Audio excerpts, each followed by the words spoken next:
বৌমা, খোকা বাড়িতে আছে? খোকার সঙ্গে আমার একটু কথা ছিল। অনেক দিন হয়ে গেল খোকার সঙ্গে কথা হয় না। কোন সকালে কাজে বেরিয়ে যায়, ফেরে সেই রাত করে। তাই খোকার সঙ্গে আর কথাই হচ্ছে না। শুনলাম আজ খোকা বাড়িতেই আছে, তাই ভাবলাম একটু কথা বলি। একটা দিন লোকটা ছুটি পেয়েছে, তাতেও শান্তি নেই। চলে এলেন বকবক করতে। কি এমন কথা আছে বলুন তো আপনার, যার জন্য সকাল সকাল হাঁপাতে হাঁপাতে চলে এলেন?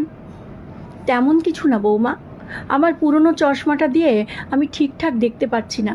তাই খোকাকে বলেছিলাম আমাকে যদি একবার ডাক্তারের কাছে নিয়ে যায়, চোখের পাওয়ারটা দেখিয়ে আনতো। আমার মনে হয় চোখের পাওয়ারটা আরও কমে গেছে। তাই ডাক্তার দেখিয়ে যদি চশমার পাওয়ারটা একটু বাড়ানো যেত।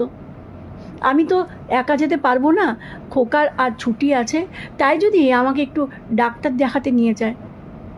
ও বাবা, এই ব্যাপার! একটা দিন ছুটি আছে, একটু বিশ্রাম নেবে তা নয়, উনি চলে এলেন, ওনাকে নিয়ে ডাক্তারের কাছে যেতে হবে। আচ্ছা বলুন তো, একটু যদি কম দেখা যায় তাতে কি এমন হয়ে যাবে? আপনাকে তো আর কোনো কাজ করতে হয় না, সারাদিন শুধু খাওয়া আর ঘুমোনো। এই বয়সে আর কি কাজ করব বৌমা? সংসারের কোনো কাজ না হোক, নিজের কাজগুলো তো নিজেকেই করতে হয়। আর চোখে ঠিকঠাক দেখতেও পাচ্ছি না, তাই খুব সমস্যা হচ্ছে। সে হোক, আপনার পেছনে কত টাকা খরচ হয় তা আপনি জানেন?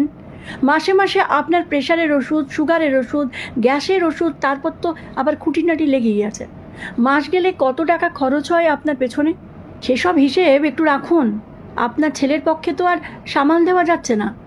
মা হয়ে যদি এইটুকু না বোঝেন, তাহলে কিসের মা আপনি? ঠিক সেই সময়ে ভেতর থেকে সুভাষবাবু বেরিয়ে এলেন।